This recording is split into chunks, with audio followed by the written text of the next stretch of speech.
Assalamualaikum warahmatullahi wabarakatuh. Salam sejahtera bagi kita semua. Perkenalkan, saya Eko Sulistiawan, pengawas sekolah di jenjang SMP di Kabupaten Malang. Dalam kesempatan kali ini, kami akan memaparkan praktik baik yang telah kami lakukan terkait pendampingan pembelajaran berdiferensiasi dalam proyek penguatan profil pelajar Pancasila di beberapa sekolah binaan kami. Kami menggunakan instrumen supervisi yang kami sebut dengan Sang Pengawas 22. Sang Pengawas 22 adalah instrumen supervisi dalam bentuk Google Site, di mana alamatnya kami simpan di profil WA kami. Ya, kita akan membukanya melalui profil WA. Oke. Sebagai sebuah instrumen supervisi, link Sang Pengawas 22 kami sebarkan kepada kepala sekolah dan juga guru di sekolah binaan kami sejumlah 19 sekolah di 2 kecamatan. Nah, instrumen ini berfungsi sebagai media untuk mendampingi, baik itu memonitoring, mengevaluasi, bahkan memberikan pembinaan dan juga pelatihan kepada kepala sekolah dan juga guru, termasuk dalam hal ini adalah keterlaksanaan P5 atau Proyek Penguatan Profil Pelajar Pancasila. Khusus P5, kami mengadopsi instrumen GROMI milik Pak Teeng, tetapi di sini kami adaptasi menjadi sebuah instrumen khusus, yaitu instrumen GROMI P5, berisi sebuah Google Form yang kita analisis dan kita berikan pendampingan, terutama terkait dengan keterlaksanaan masing-masing indikator GROMI, yaitu Goal, Reality, Options, What Next, Monitoring, and Evaluation.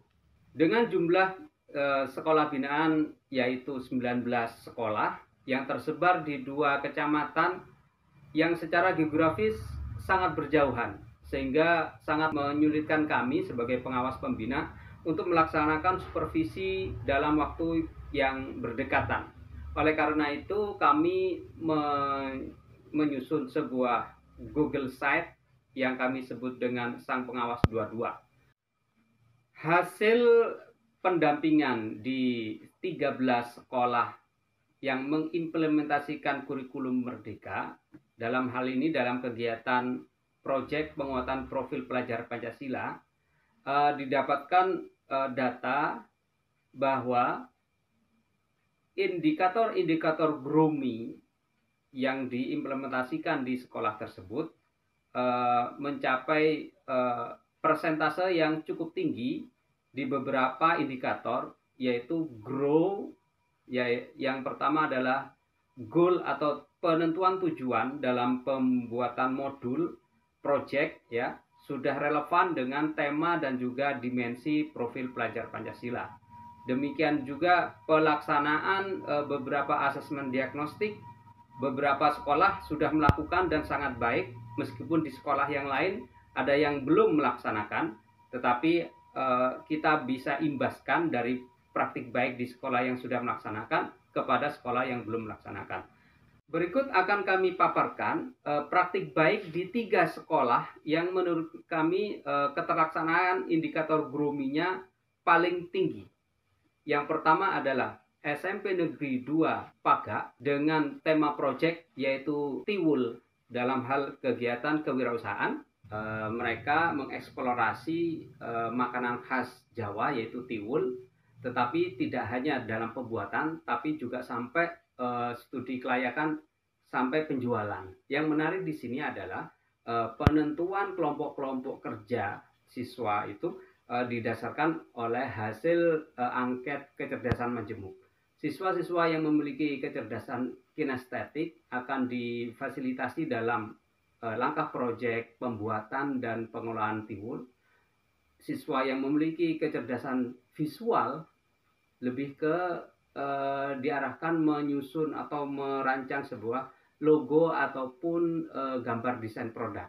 Tetapi yang memiliki kecerdasan verbal, mereka diarahkan dalam kelompok yang mempresentasikan produk, dan juga kecerdasan logik matematik akan difasilitasi dalam hal penghitungan rugi laba produk yang mereka hasilkan. Yang kedua, SMP Kristen Pamerdi dengan tema proyek Suara Demokrasi, kami butuh ZOS atau kami butuh Zona Selamat Sekolah.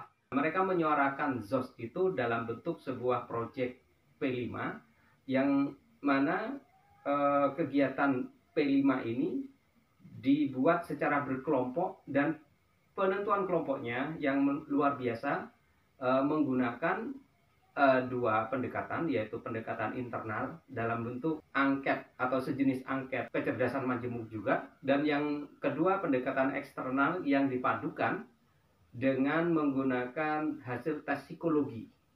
Terkait dengan diferensiasi, saya menerapkannya untuk murid dan juga guru. Ada 5 pilihan yang bisa dipilih oleh murid maupun guru. Yang pertama, tim kata untuk membuat tulisan atau narasi, tim gambar untuk membuat poster, tim digital untuk membuat konten digital untuk media sosial, tim angka membuat survei dan menganalisa hasilnya, dan tim hati memberikan pendekatan kepada warga sekolah untuk ikut dalam proyek Pancasila sekolah. Guru diikutkan juga sesuai dengan tipe bidang minatnya juga, begitu kan? Iya. Oke. Guru juga saya ajak untuk berdiferensiasi. Mereka memilih bidang fasilitator sesuai minatnya. Apakah mereka mau menjadi fasilitator tim kata, tim gambar, ataupun yang lainnya. Yang ketiga yang kami bisa pantau adalah kegiatan P5 yang berlangsung di SMP Trimurti 01 Pakisaji, membuat sebuah proyek P5 berbasiskan minat bakat siswa. Ini sedang mengukir apa Pak? Ini Pak? Ini relief wayang kisah Bisma Parwa. Bisma Parwa. Ya. Anak-anak apa yang dilakukan? Ini anak-anak ini relief rumahnya. Oh. Bima. Ini kegiatan ukir ya? Iya Pak. Iya. Anak-anak ini dipilih atau ikut sendiri? Ada dasar hasilnya sendiri Pak. Oh gitu. Ya. Jadi anak-anak ini yang minat mengikuti. Iya.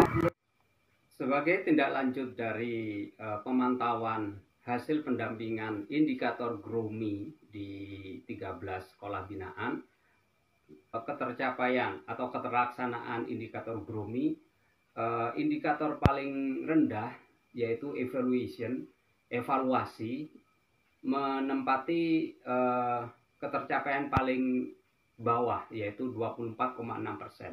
Artinya bahwa ke-13 sekolah binaan yang sudah mengimplementasikan P5 sudah bisa melaksanakan kegiatan baik perencanaan ataupun pelaksanaannya, dan rata-rata sesuai dengan tema ataupun dimensi profil pelajar Pancasila. Tetapi mereka dari 13 hanya satu yang bisa membuat atau menyusun sebuah evaluasi kegiatan. Yang perlu di follow up ditindaklanjuti adalah pembinaan terkait dengan evaluasi kegiatan proyek. Dalam hal ini berbentuk rapot